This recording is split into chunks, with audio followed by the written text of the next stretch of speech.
Shalom, kita sudah memasuki minggu yang kedua di bulan Juni, di mana kita membahas tentang topik Trustful Heart, hati yang percaya. Ini adalah rangkaian dari 8 bulan Activate kita bersama. Nah saudara, di minggu lalu kita sudah belajar bersama di dalam Komsel tentang memahami atribut atau sifat Allah. Saya percaya setiap saudara akan terus belajar hal-hal yang esensi tentang Tuhan kita, sehingga saudara semakin dibangun dan kuat dalam iman. Nah, hari ini saya akan membahas topik percaya maka berfungsi. Kita perlu menyadari bahwa tanpa adanya iman yang percaya tentang tubuh, tentang gereja, tentang bagaimana kita sebagai orang percaya di dalam tubuh, maka kita akan sulit atau bahkan tidak mau berfungsi. Makanya saya mau membahas topik ini, yaitu percaya maka berfungsi. Nah, saya mengajak kita terlebih dahulu mengingat kembali saudara, apa yang sudah saya sampaikan di dalam khotbah di tanggal 13 Juni ini, yaitu tentang dapatkah saya mempercayai gereja.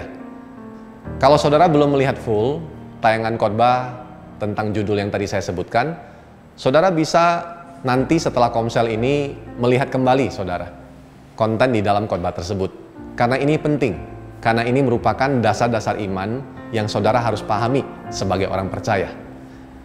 Nah, di dalam khotbah saya tentang dapatkah saya mempercayai gereja, saya menyampaikan kepada saudara tentang esensi bahwa kita bisa percaya kepada gerejanya yang kudus dan am, kita bisa percaya kepada persekutuan orang kudus karena dua hal.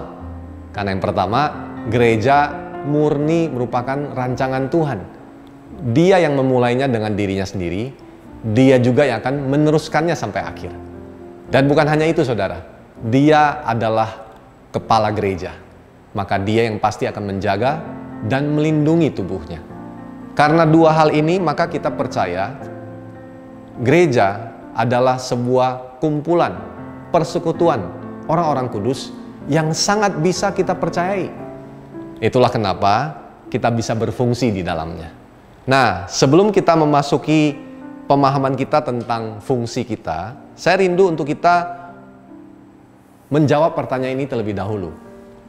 Kalau saudara sudah mempercayai gereja sebagai tubuhnya Kristus, Tuhan yang memulai, Tuhan yang meneruskan sampai akhir, Dia yang berdaulat, Dia juga yang adalah kepala dan menjaga kita semua. Pertanyaannya adalah gini saudara, siapakah saudara?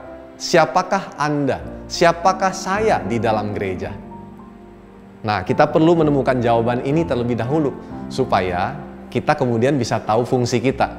Ya seperti ketika di dalam rumah saudara, di dalam sebuah keluarga, saudara harus tahu siapa saudara. Kalau saudara adalah orang tua, maka saudara harus berfungsi sebagai orang tua. Kalau saudara adalah anak, maka saudara harus berfungsi sebagai anak. Tidak boleh ditukar, tidak boleh terbalik-balik, karena kalau saudara adalah orang tua, tapi saudara berfungsi jadi anak, maka kacaulah keluarga saudara. Bahkan dalam konteks orang tua pun ada yang namanya suami, ada yang namanya istri, ada yang namanya bapak, ada yang namanya ibu. Punya fungsinya masing-masing, sehingga setiap orang harus mengenali terlebih dahulu siapa dirinya di dalam gereja.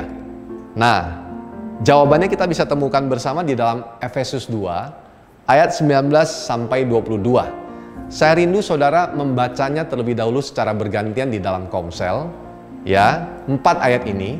Dan saya rindu saudara, setelah saudara membacanya, saudara mendiskusikan pertanyaan di bawah ini. Ya, yaitu menurut ayat yang Anda baca, siapakah kita atau siapakah saya di dalam gereja? Saya ulangi pertanyaan ini saudara ya. Menurut ayat yang Anda baca, siapakah kita atau saya di dalam gereja? Nah, sehingga kalau saudara sudah menemukan jawabannya lewat 4 ayat ini, nanti saya akan memberikan penjelasan lebih lanjut. Ya, sekarang saudara bisa pause dulu videonya. Silakan para PKS, pause dulu videonya, dan saudara baca ayat tadi bergantian, diskusikan pertanyaan yang tadi.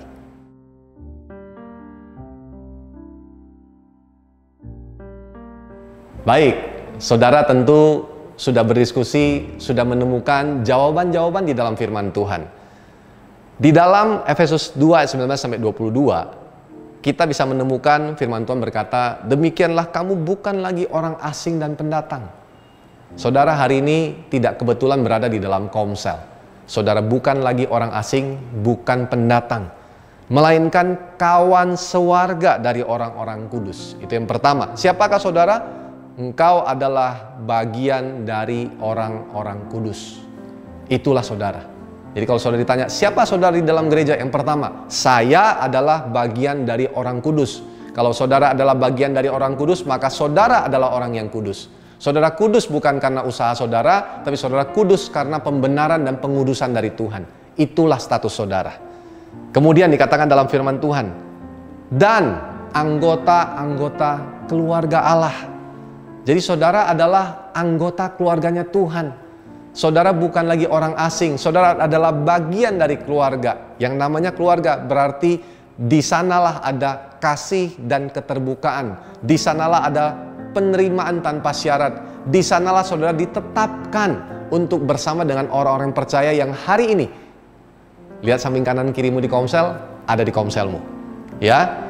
Dan yang berikutnya saudara, dikatakan yang dibangun di atas dasar para rasul dan para nabi, dengan Kristus Yesus sebagai batu penjuru. Ingat yang saya khotbahkan di waktu lalu, ya, bahwa Tuhan yang sudah memulai gereja dengan dirinya sendiri sebagai batu penjuru, ya.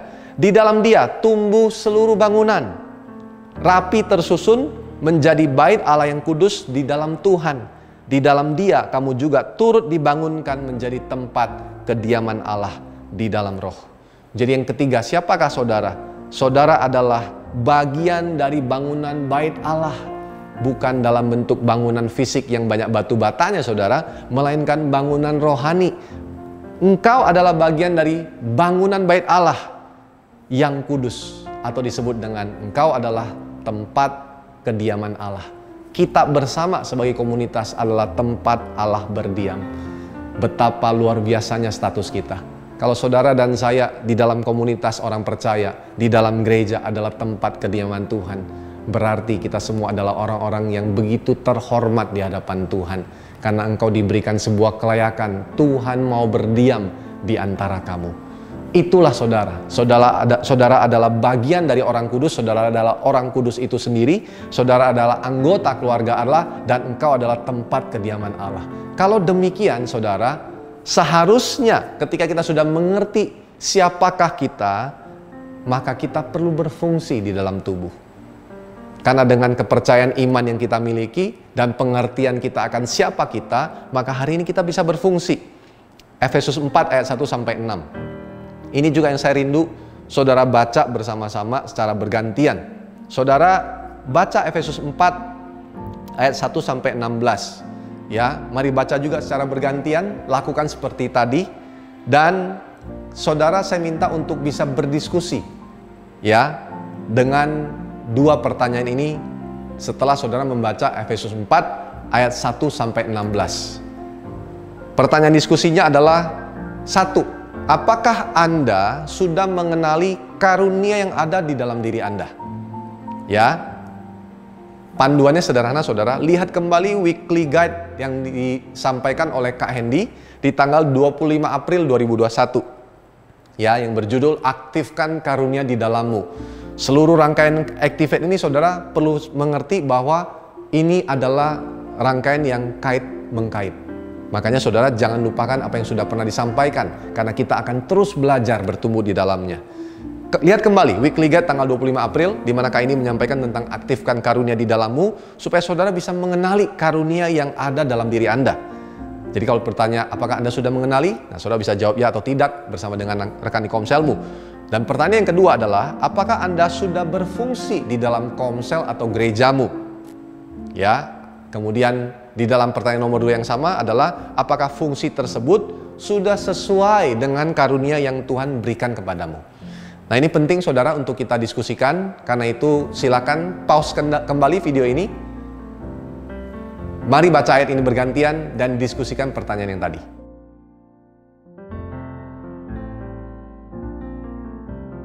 Baik saudara, saudara sudah berdiskusi cukup panjang hari ini, tapi kita justru perlu melakukan ini lebih sering di dalam komsel, karena kita sedang belajar menggali kebenaran, bukan sekedar mendengar arahan, tapi kita menggali sendiri dan kita menemukan kebenaran dari firman Tuhan.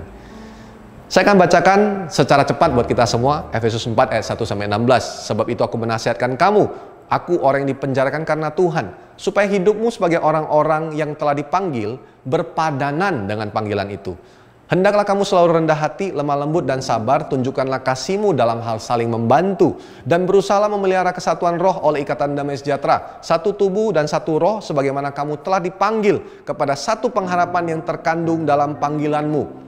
Saudara, ada banyak kata satu di sini. Satu Tuhan, satu iman, satu baptisan, satu Allah dan Bapa dari semua, Allah yang di atas semua dan oleh semua dan di dalam semua.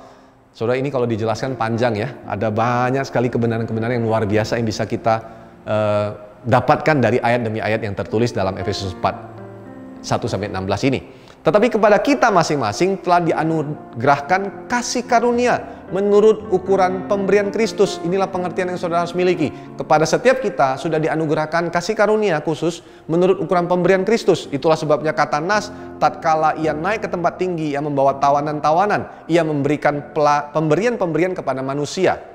Bukankah ia telah naik berarti bahwa ia juga telah turun ke bagian bumi yang paling bawah? Yang telah turun, ia juga yang telah naik jauh lebih tinggi daripada semua langit untuk memenuhkan segala sesuatu.